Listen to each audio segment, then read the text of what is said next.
Good afternoon and welcome to the Duke Capital Limited full year results investor presentation. Throughout the recorded presentation, investors will be in listen-only mode. Questions are encouraged and can be submitted at any time by the Q&A tab situated in the right-hand corner of your screen. Just simply type in your questions and press send. The company may not be in a position to answer every question it receives during the meeting itself.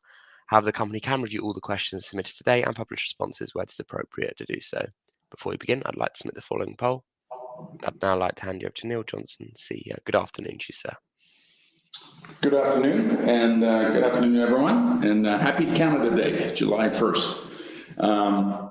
We are very pleased. I'm here with our CFO, Hugo Evans, to run through our fiscal year-end results presentation.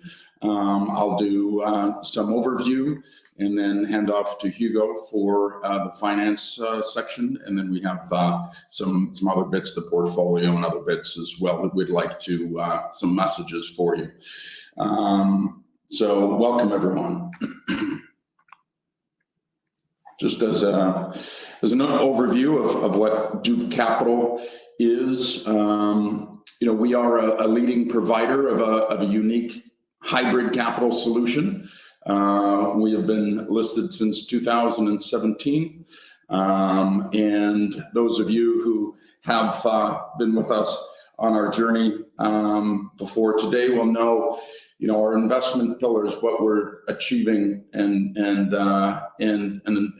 guide us as our philosophy is to have capital preservation as one pillar.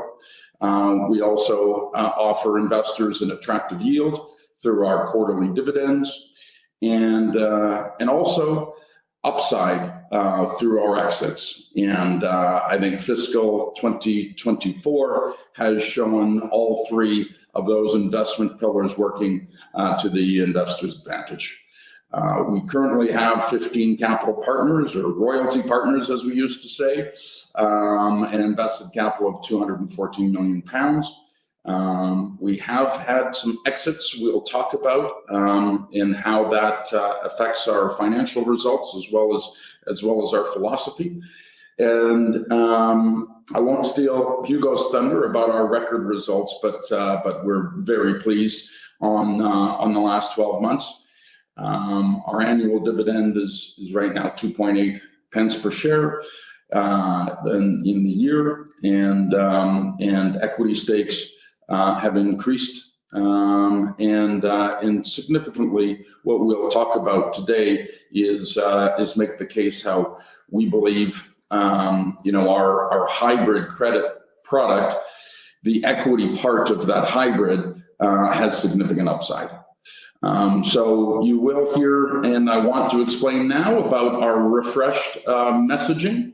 However, what has stayed the same and what is new, and why we did it, and how we intend to continue with both taking ownership, equity ownership, as well as our product of direct lending to the lower mid market. So let's get into that.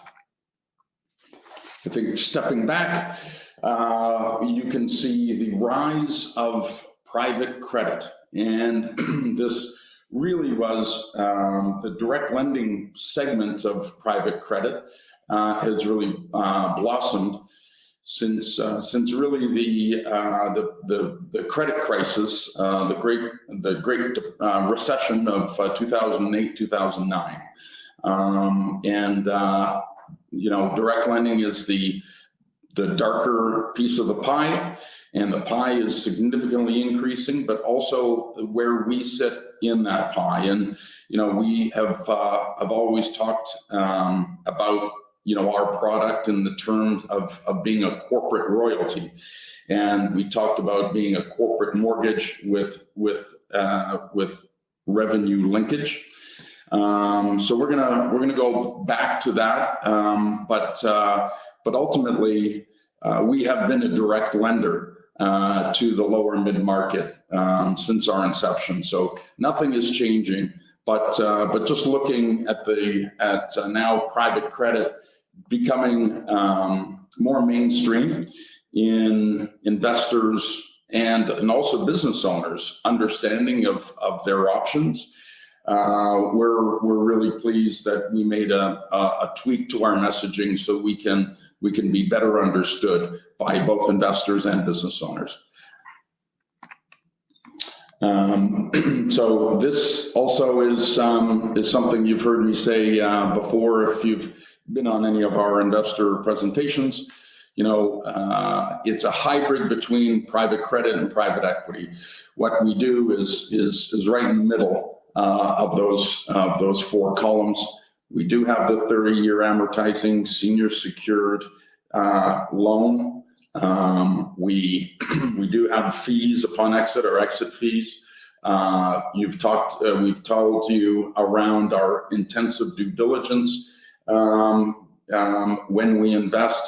That is very much like private equity. We don't do a lot of deals, but we have McKinsey & Company to help us with the commercial due diligence, and we have our team of experts here completing deals. We do take board seats. We are very much relationship based. We know a lot about these companies that we have monthly financials from, sit on the boards, etc. So we're very active. However, we keep the control of the company, the exit, the timing of the exit, and the strategy in the business owner's hands. So we don't do what's on the two columns on the side. You know, we're not a floating rate. We're not mezzanine or junior lending. And on the other side, on the private equity, you know, we don't have a fund, so we have to realize exits by selling the company again. We don't need that, you know, and we don't have to force an exit. We can really choose when we exit, and the business owners can choose when we exit. In terms of where we sit in kind of the ecosystem, I would say, on the left-hand side, we're not a venture debt provider.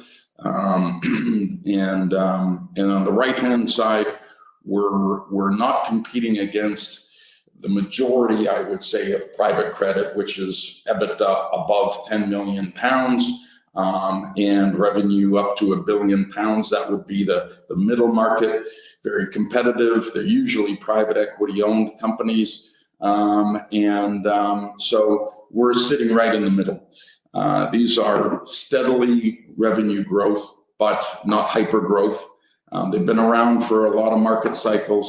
We have owner-operated, i.e., you know, non-sponsored, non-private equity sponsored businesses. And what's important to business owners is that they retain control of their company, and that's why they would choose Duke Capital over selling to another company, or choosing short-term debt that they have to get on the refinancing treadmill of debt every couple of years. So we're the long-term solution, but yet they receive capital and retain control. This hasn't changed, but I would like to explain our hybrid product in slightly a different way. You've heard us talk about a corporate mortgage that we have. That is on the top left-hand box. It's a fixed rate loan that amortizes slowly over 30 years, and that is one of the most important aspects of Duke's product, is that there is no refinancing risk, because that elongated amortization timeline allows the company to service our obligations, or service its obligations to Duke through the existing cash flow of the company, and that never has to be faced with high amortization payments that they cannot repay. So that is also kind of buttressed with a variable rate preference share, which you've heard us talk about, the participating loan, or, for example, the corporate royalty, which has the rate that fluctuates once per year and adjusts up or down 6% in currency terms once per year based on the revenue growth or decline of the business. And so that hasn't changed as well. But basically what we have always given to business owners is this two-part debt, corporate mortgage, and another instrument that is the variable rate. So we want to give our investors, as we talk about our hybrid capital product, these are its component parts.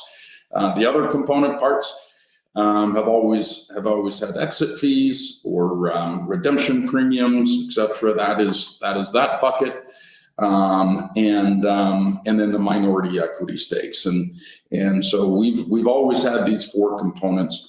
And what we want to talk about today, after the finance section, is really how those bottom two buckets align our interests with the business owner, and make sure that when there is a success of the business and a successful exit or transaction, that Duke participates into that success. And so we just don't want to be bucketed as a cash flow and dividend payer. We also want to participate in the growth of our companies when there is a transaction, and that transaction is always, our philosophy is to be aligned with the business owners and the management, and so that will not change. For our investors, I won't belabor this slide. I think all of you, after the last few years, will know we have a highly predictable revenue stream. Unfortunately, probably too predictable, because we nothing is a surprise when we come to the finance presentations like this. But boring is the new exciting, as I like to say. So exits have the upside potential. We'll get to that, as I've explained. And then the lower mid-market, these are companies that you cannot buy on the stock exchange. They're very resilient economically. We look at cycles that they have been through in the 08, the 90s, and most of our companies have been around for 30 to 50 years. And then the attractive risk-return profile. And I think this is very important, because there is some risk in what we do, absolutely. But remember our investment pillars of the first one being capital preservation, and we're happy to go through the balance sheet and the NAV, that we're doing a good job on that. So now it's all about how to mitigate the risks, but also deliver these returns. And fiscal 24 will show how we do that, and that actually is a good segue. Good segue into the finance. Thank you, Neil. Good afternoon, everyone. I think I'll just dive straight into it, really. It's we feel a very successful FY24 for Duke, as I'll go through a lot of growth across all of our sort of core metrics. Indeed, the majority of them showing sort of record numbers this year. So, I'm particularly pleased to present this set of numbers to you. I'll start off, obviously, total cash revenue there at the top left of 30.3 million. A clear record growth for us, both in terms of total number and growth, up from 22 million in FY23. But it's not only the top line, it's the recurring number as well that's gone up to 24.3 million, up from 22 again. And then feeding down through into lower down in the cash flow statement, our free cash flow number. Now, this is obviously one of the the ones I do always highlight is it's fundamental to our ability to pay out quarterly dividends. So, it's very pleasing to see the free cash flow number there up close to 18 million, up from 12.8 in the prior year. Buoyed obviously by the investment exits, which we'll come on to in a little bit. Free cash flow per share up to 4.34 pence per share. That's up from 3.2 last year. And that's particularly significant when you look at the graph next to it, the dividend per share. So we paid out 2.8p of dividends during FY24. So, well covered from that free cash flow per share. I'll probably take this opportunity actually to answer a number of pre-submitted questions have been given, and actually quite a few of them focused on the dividend, asking about, given the fact that free cash flow was 4.3p, are we looking to increase that dividend in the short term? I think my answer would be in the very short term. I think it's probably unlikely. We are still in a very high interest rate environment. SONIA's still up north of 5%. Duke is currently sitting at a 9% yield, very, very healthy dividend yield.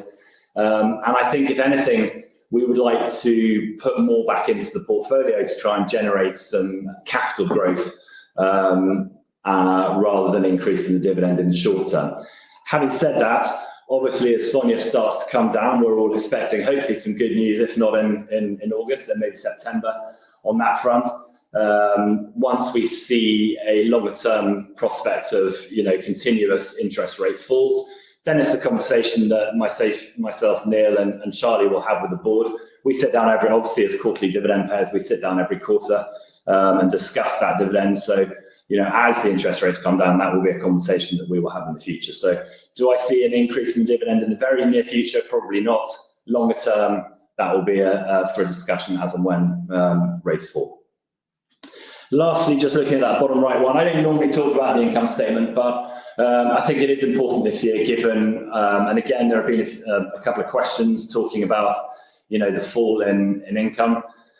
What I would highlight this year is that the fair value movements have played a significant part in the income statement. So last year you would see sort of 20 million of profit after tax as opposed to sort of close to 11.5 this year. So what I've done on the right-hand side really is to strip out those fair value movements, and you'll actually see, so the adjusted earnings per share number really is a much better reflection of the core operating performance of this business. That's not to hide from the fair value movements, but these are non-cash movements which fluctuate year on year according to sort of the growth forecast of the business. Now, obviously, it's been a pretty difficult 12, 18 months from a macro perspective, and unsurprisingly, you would have seen a slight pullback in some of the sort of growth forecasts of the businesses, and my fair value models are particularly sensitive to the next 12 months growth rate. So the reason you'll see there was a 4.7 million fair value fall on the hybrid credit portfolio,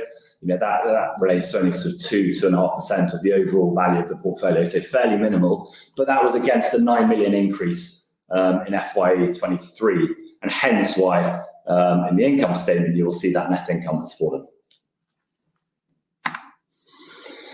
Moving on, those of you who have sort of followed us more in the last 3 or 4 years will probably have seen this slide before, but just to sort of talk about that, the operating leverage of the business. We are, in terms of personnel, we're a fairly small business, only 10 of us. We try to keep our fixed operating costs sort of low and stable. And that's really reflected now, and you can see that sort of the OPEX as a percentage of our recurring cash revenue falling fairly materially over the last 4 years from 22% in FY20 down to 12% in FY24. And hopefully I'd like to see by FY26 that will be dropping below 10%. For the keener eyes among you will see a small uptick in FY24 versus the prior year.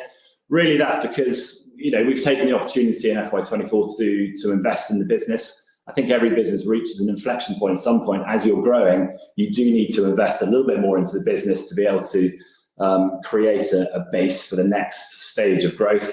I think we've done that in FY24. We've hired 3 new associates to bulk up the investment team to help with the portfolio monitoring and allow our sort of senior principals to focus more on business development. Moving on to the balance sheet, you'll see the top left graph showing the investment portfolio. As you see, the hybrid credit portfolio has increased from 202 million to 210. The cost is 202 million against the fair value of 210. Fair value's increased circa 20 million from the prior year, and we've sort of net investments of about 25 million into the portfolio, 42 million in and 17 coming out from exit. So, decent growth. As I said, there was a small write down on that book, so probably not quite as significant as in prior years in terms of the growth. And that's reflected in the NAV per share, which has remained pretty stable, 40.3 pence a share last year versus 39.8 pence this year. So only a 0.5p decrease, driven, as I said, probably by that by those fair value decreases in the investments. What I would like to just point out there is on the equity book. The equity book now valued at 15.9 million against the 5.7 million cost. So I think that's where hopefully, further down the line, is we have the ability to take larger equity stakes in businesses. You would hopefully expect to see that equity fair value increase more materially over the next sort of 2 to 5 years. And also just touching on the right hand side, as we grow, you would expect to see it's really showing the evolution of the size of our investments growing as well. Part of that really is, I would say, two different sides to that. There's the buy and build strategy that a number of our investments are buy and build. So naturally, you would expect to see the size of those investments growing. But also, as we grow as a company, our day one ticket sizes have increased. And hopefully, you would have seen on the very last day of the financial year, which we announced 2nd day of April, of our largest UK investment to date into Integrum, which was 14.5 million. And then finally, just to touch on the sort of the hybrid credit returns. We've currently got 208 million of capital invested. Now, I will point out that's a slightly different number to the 214 million that Neil mentioned on the first page, only because this table doesn't include Fairmed, which is in partial exit at the moment. So we've got a partial repayment prior to year end and expecting the final repayment of that in the next couple of weeks. So that's the reason for the difference from this slide to what Neil mentioned a little bit earlier. But what you can see is the annuity-like revenue streams, that is our fixed corporate mortgage bearing fruit.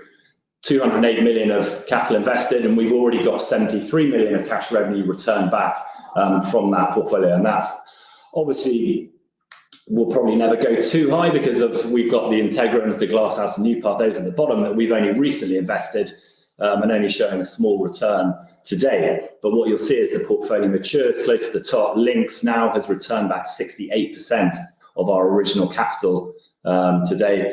You've got InterHealth 66%. I would hopefully expect to see within sort of 2 to 3 years a couple of those getting closer to 100%. On the right-hand side, 2 columns showing indicative cash-on-cash returns. That's just to say if everyone was to repay us tomorrow, what that cash-on-cash return would look like. And it's really highlighting, we've often talked about the upsides on exit being the exit premiums and the equity. The exit premiums here I can show you currently about 45 million of exit premiums, which are barely valued in our NAV. And that, if everyone was to buy back tomorrow, including the premium, that would increase the cash-on-cash return from 1.4 times to 1.7 times. So it just shows you the impact of those exit premiums. Overall, one number that I haven't put in here, contractual cash flows. I think we've mentioned this before, but across the portfolio, we currently have over 900 million of contractual cash flows. That is, if every investment held itself to maturity over the next 30 years, between that time, we'd get over 900 million back of current contractual cash flows. So just to summarise, I think a really good FY24, record cash revenue at the top line, record free cash flow. We're paying out a healthy dividend at 2.8p. That's a 9% yield, but a very healthily covered dividend. And the business, I think, generally very, very happy with all of those metrics and a good financial year 24. It's always a lot easier to present these numbers when you've had a good year. Back to Neil on the portfolio. Great. Yes, as Hugo said, we have done Integrum. We're not going to belabor all of these. I think the portfolio is in good shape. We're going to talk about growth and things, and as Hugo mentioned, what happens in the inflationary environment and economic growth when that slows. Our NAV will come down, and so we've had that. And I think the UK part of our portfolio is under more stress than the other parts. You can see that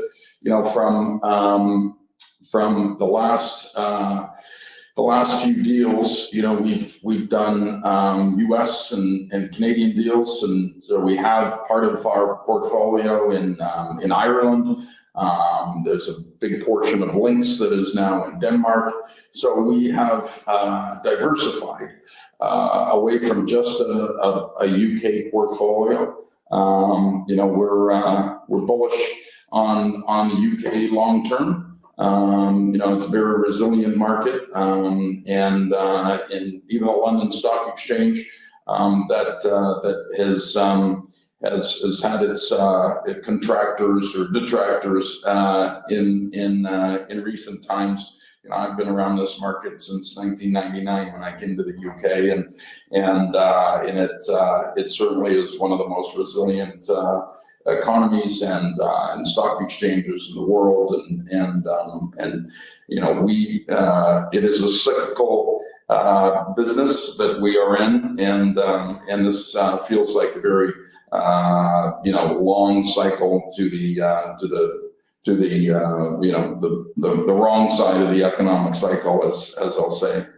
But overall, the portfolio has. These are all long-standing, fundamentally profitable businesses. We know them very well. We sit on all the boards, and we have our strategy of focusing on management buyouts, as we've done Glasshouse and Integrum just recently, and buy and builds. And buy and builds are for example, Newpath Fire and Security that we've added to the portfolio, Tristone in the healthcare. So why don't I flip to this slide, because we have the 15 those 15 companies in the last slide, but actually, what we do is we have 71 underlying operating companies. And so we actually have the embedded diversification of a much larger and broader portfolio. So we like to show this slide, and we're very actually pleased of this slide, because this slide was a blank piece of paper when we started in 2017. So to come and be able to contract with now 23 different businesses with 8 exits, and be able to help companies and further invest in the companies that we do have, and we do sit on the board of and know very well, to continue to build them is very pleasing. And we are maturing as a portfolio, i.e. some of these companies have been with us since 2017, 2018. And we're going to show you in a little bit, why Duke Capital has a real great possibility and future exits, and our future is really in alignment with these business owners. We have a real embedded we have upsides that are embedded in this portfolio that we're very excited about.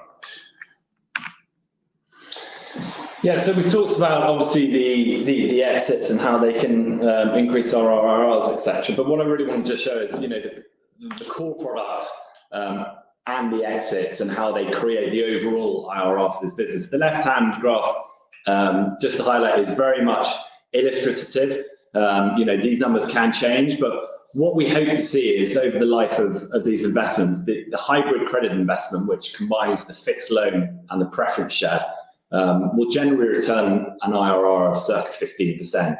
Normally a blended yield, we start on day one somewhere between 13 and 14%, and then would expect to see a degree of growth through that, adjusting preference share increasing to 15%. The exit premiums in the equities, now I've put there 5% for each. Now, of course, this is very much dependent, on timings of exit. So, the earlier the exit, the higher the exit premium percentage is going to be. And again, with the equity, very much dependent on the percentage that Duke owns and the timing of that exit. What I would highlight on the equity, obviously, now is the repositioning that we went through in Feb March now allows us, we changed our accounting policy, and I will not bore you with the technical details, but suffice to say, we've moved to IFRS 10 accounting. What that means, it means we're allowed to take more than 30% equity stakes in our underlying investments without having to consolidate into our financials. Now, we weren't in a position to do that prior to the repositioning, but now opportunistically, when it makes sense for us, we can. And what that means is hopefully we can then boost that sort of gold 5% box there, 5%, we can boost that up higher to try and get the IRRs even higher. The right-hand side really shows you, puts that into actual exits that we've had. We've had 8 exits to date, and you can really see, the higher end of those, Welltel, BHP, Fabricat, all investments where we held equity stakes. Fabricat, which was one of the most recent exits, we had a 30% equity stake, and that delivered us an IRR of 36%. I'll ignore Instor because that was a one-off, obviously extremely good for us, but was very much a one-off transaction that Neil can give you a little bit more colour on. But it was only around for 3 months. So that's what I mean by the timing of the exits. They can get boosted significantly by shorter investment horizons. But I think overall, those 8 exits really show sort of the breadth of how we invest. The credit-only product, you've got Barclay there at the top in the dark blue, FEMED and Extreme Push. We also had the exit premium, pushes those IRRs up closer to 20%, and then the equity on top pushes them up to 25 and north of 25%. Just very briefly, obviously, you'll sort of notice the one there that's in the minus. I'm sure if you've heard us talk before over the last 3 years, you'll remember the Riverboat company that we invested in right at the start and obviously struggled during COVID. Ultimately, when your entire industry shuts down for 12 months and revenue goes from fairly material to nothing, it's very difficult. So actually, that's probably the one of the investments that we hopefully get given the most credit for getting out of at such a very, very small IRR loss. Well, it does prove the model, but even the Tamarka, the Riverboat cruise is capital preservation. So we took possession of the riverboats and sold them on and got essentially our money back. And on Instor, this is getting the upside, keeping the exit timing in the hands of the owners. But winning with the winners and aligning ourselves with the management. This CEO of Instor actually made a deal with the owner. So this was a management buyout, but the equity deal was struck 4 years before he came to us and asked us to finance. So he had a deal that was 4 years in the making before we got involved, and then when we did, it turned out that he was in a rush to complete that deal, that 4-year-old deal, get his hands on all the stock because he had improved the financial position of the company so much in those 4 years that he could then sell it on a windfall profit. So it was a windfall for us, but it was also a windfall for him, and he did a good job by fixing the buy price of Instor right around the pandemic, and you can imagine the difference. So that was a win-win. So that comes to some new slides. And there's two slides, but I think the better slide here is really just to highlight what we talked about right on the start, and what Hugo mentioned with our change in our accounting policies, how we can better benefit the investors by taking over 30% of any company.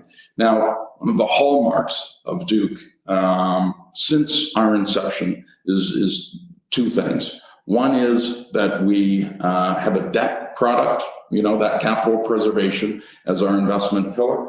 And so we lead with a debt product, and we get paid that pays our dividend. That's not going away.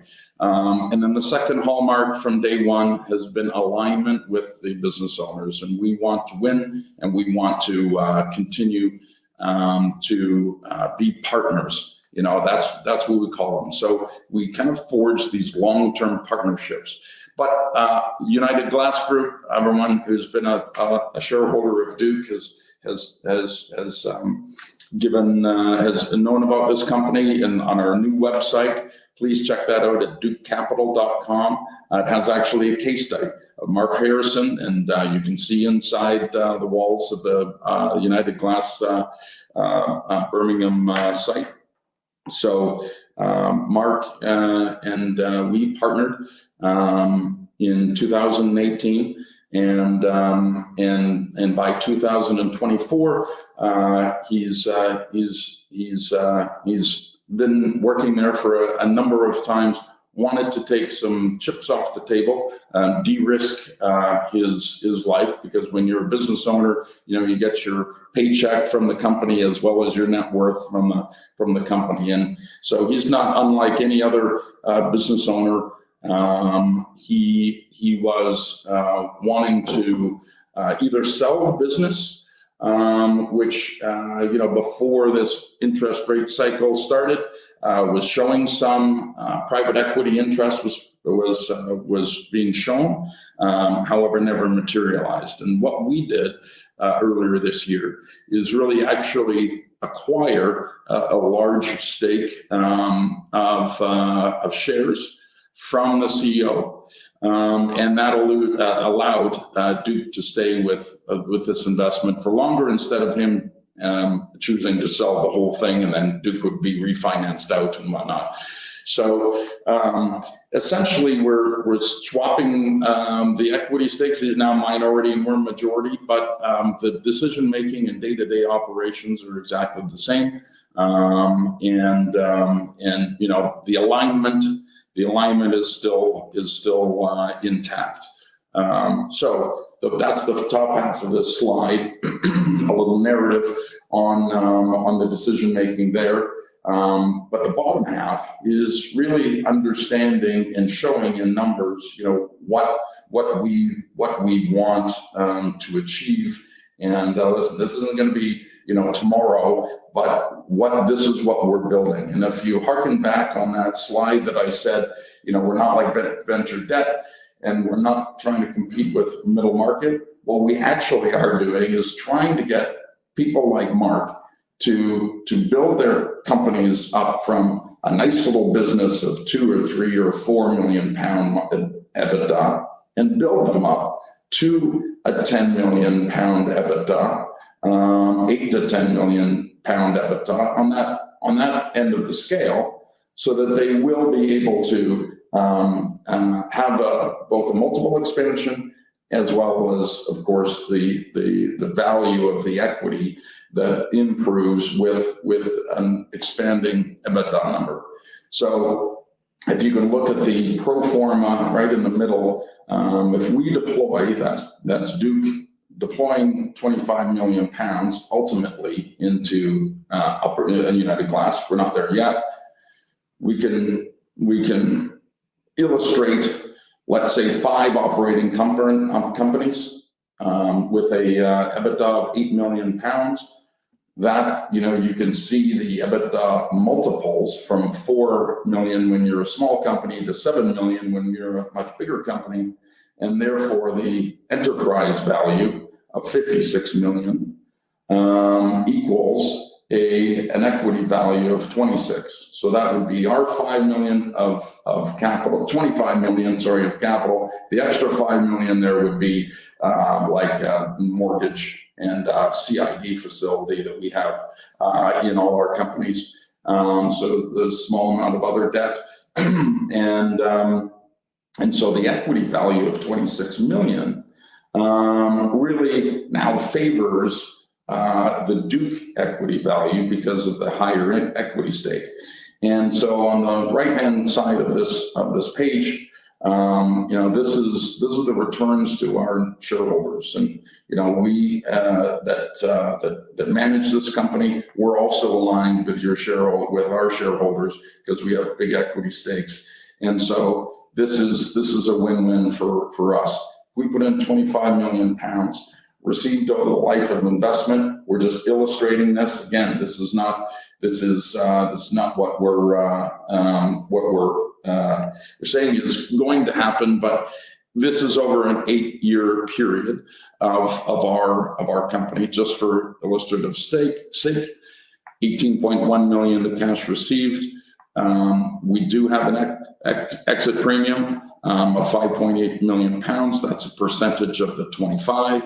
And then the equity value is that ballast, the gold bar at the top that will allow us to get a very healthy IRR of 28% over illustratively this 8-year period living with a company, and that pays our dividend. That cash received over the life of the investment, is really that hybrid credit product that we can get paid, and we get paid while we wait for that exit, and that equity value and exit premium to materialize for very healthy IRRs, and that really encapsulates our mission here at Duke Capital to be, a hybrid, debt and equity type product.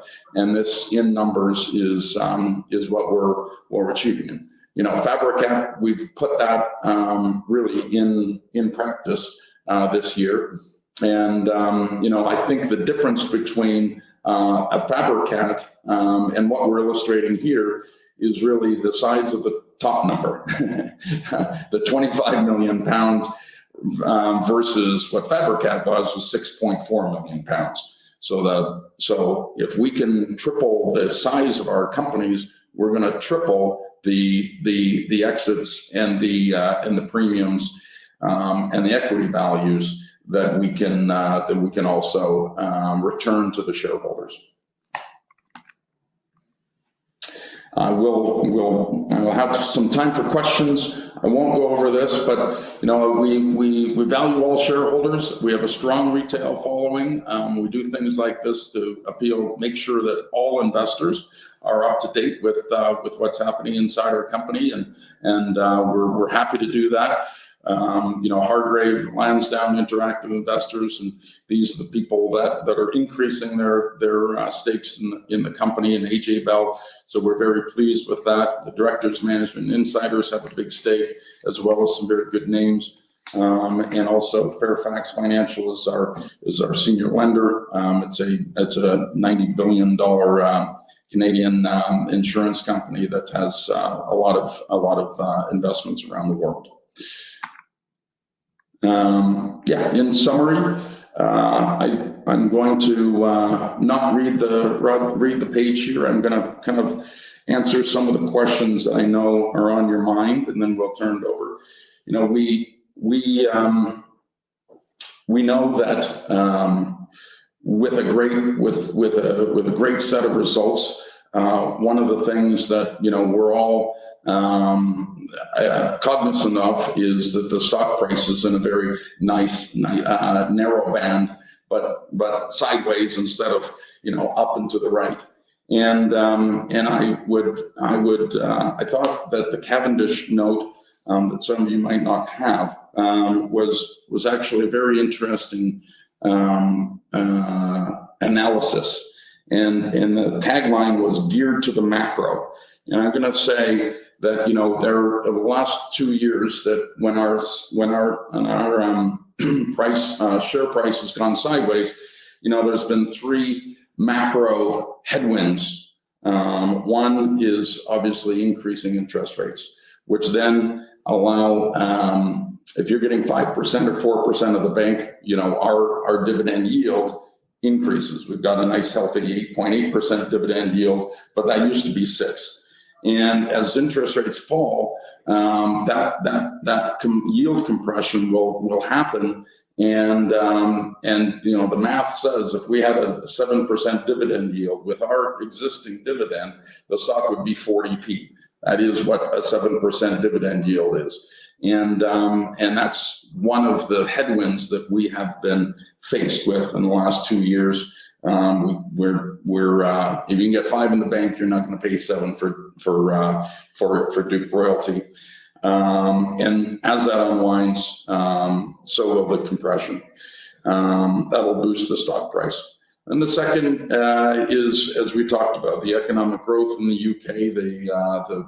That has an effect.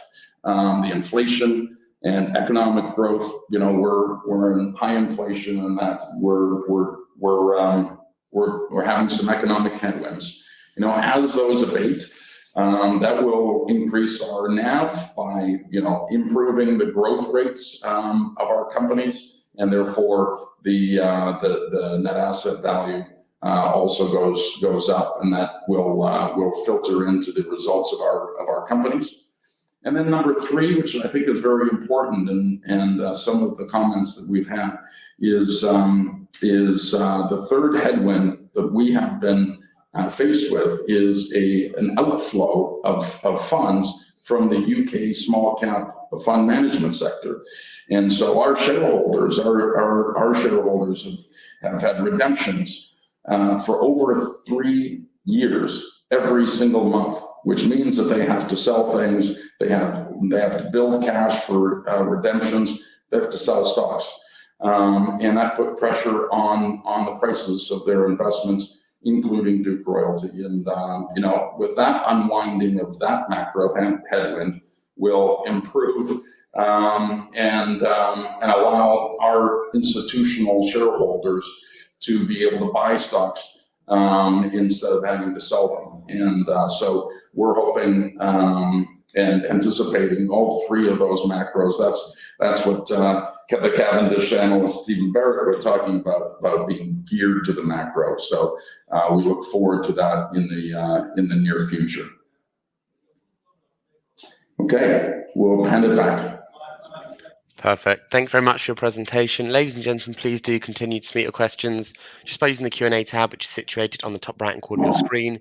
But just while the company take a few moments to review the questions that have been submitted today, I'd like to remind you that a recording of this presentation, along with a copy of the slides and the published Q&A, can be accessed via your investor dashboard. As you can see, we have received a number of questions, both pre-submitted and throughout today's presentation. And Neil, Hugo, if I could just hand back to you just to read out the questions and give responses where it's appropriate to do so, and I'll pick up from you both at the end. Yeah, thank you. I can definitely knock a couple of the pre-submitted questions on the head. I think we've hopefully answered the question on the dividend.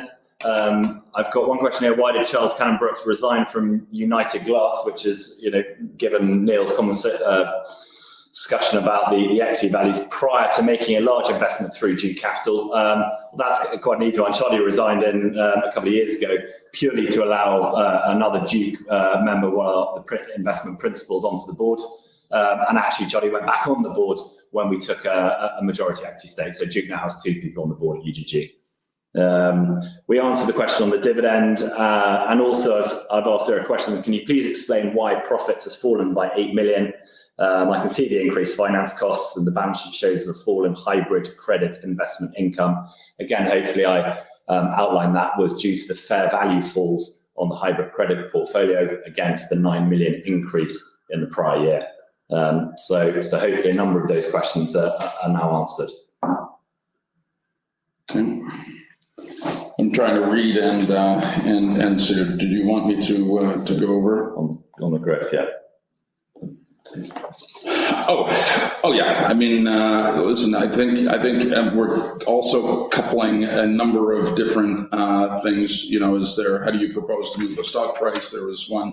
How do you intend to grow between 30 to 32 share price range? A lot of that I wanted to answer, and I have answered in the summary. With geared to the macro. I mean, I said in my CEO statement after fiscal 24 is that, you know, in the last 12 months, we've had to focus on what we can control.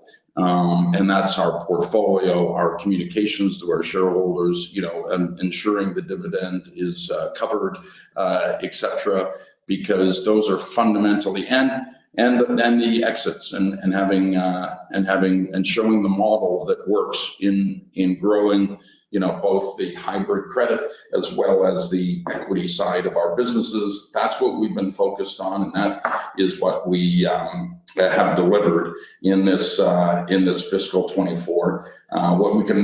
What is outside of our control are those three macro things that have all been conspiring against us. And certainly every small cap stock in the UK would feel the same. So we're not going to go through everyone individually, but that knocks off a number of different pre-submitted. Pre-submitted. Got a question here from James S. Could you please provide some details on your cost of funding, fixed versus floating, duration, covenants, etc.? Thank you. So our debt facility is currently, as Neil said in that shareholders tab, is with Fairfax Financial Holdings. We have a 100 million facility, which we took out in January 2023. So we're 18 months into that facility. The cost of that is SONIA plus 5.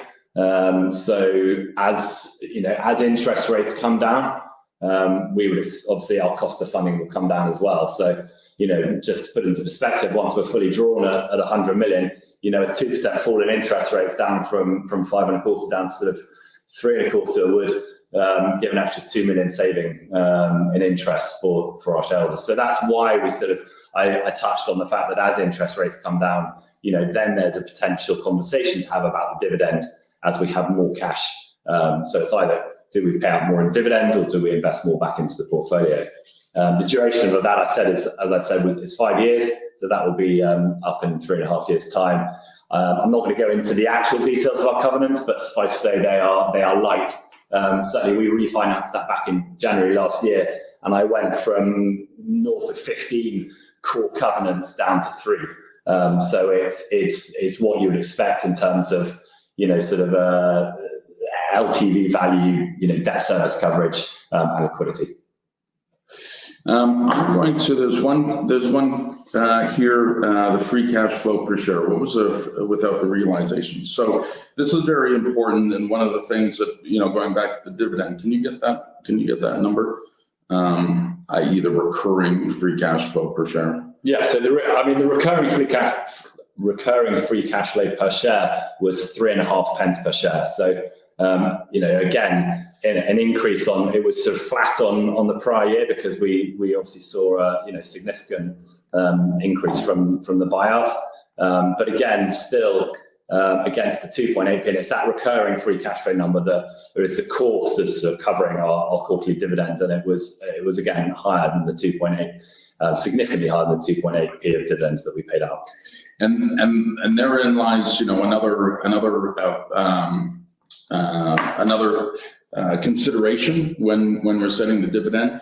You know, we have buyouts, which pushes up our free cash flow, but we're actually monitoring our coverage by our recurring revenue, not by the buyouts, because we don't want to increase our dividend one year because we have buyouts and then have to cut it again the next year because we don't have buyouts. You know, so we're going to have a steady. We'll look at the cash flow, recurring cash flow, to set our dividend, and that is going up. But we're wanting to make sure that you know, those macro factors are going in our favor before we're going to increase that. Steve has asked, what capacity do you have to make further investments? At what stage will there need to be a further equity raise? Steve, well, we had, obviously, as I just discussed, 100 million on our debt facility. We were drawn to 73 million at year end. So that gives us 27 million liquidity on the debt line, along with 3 million cash at year end. So 30 million liquidity at that point. Future liquidity, obviously, and the need for equity raise will very much be driven by the exits, because as you can imagine, currently of the exits we've had, Fabricat, while a very, very healthy IRR, was one of our smallest investments. If you take Intech, for instance, which we're now invested north of 25 million, if we get an exit on Intech with an exit premium, and some equity, potentially you're getting sort of 30 million back in one go, and that will obviously take a lot longer to reinvest and redeploy, and will push out the need for any further equity raises. So it is fairly dependent on the potential of getting exits over the next 12 to 18 months. We did have one kind of adjacent question to the dividend, and also the future, which is buying back of shares. And listen, we are an investment company, and so those exit fees and equities, we want to go back into the portfolio to increase the net asset value per share, the NAV per share. And so listen, we although buying back the shares reduces the share count, so therefore could increase the share price in the short term. Again, the interest rates haven't gone down in the Bank of England yet. That's going to re-rate the stock. Buying back the shares, we'd rather put it back into the portfolio where we're getting very nice IRRs in our exits. So that's our chosen strategy. So no buybacks. I got one other one that I've got on the top of my head before I'll pass it back to you. The downside of taking increased equity stakes. And, I like this question because it is very thoughtful, and also, the philosophy, I think, you can, there is a downside or a risk of losing that alignment with the business owners, i.e. being, trying to be the business owner and trying to own and manage the company. We're not going to lose that alignment. And I think that is something that we're working hard to do. So, the Mark Harrison example of ensuring that he's well incentivized to do, but also not too short-term focused by saying, this is something that I have to de-risk my life over. In other times, we're going to take a majority but ensure that the right people have the minority exit equity, and so we need to make sure that we incentivize the right people the right way, who are managing all our businesses. And so that's on a case-by-case basis. But, that philosophy, that potential risk of losing that alignment, our philosophy is if you have alignment with the business owners and the management, you can continue to get some outsized performance. Nice. And possibly the last question, I think, given the time, but Philip M says, is Duke considered a qualifying business asset for IHT purposes or not, in your opinion? In my opinion, no, it's not. We're an investor. Unfortunately, I wish we were, because I think it would help us significantly. But as an investment company on AIM, the advice we've been given is no.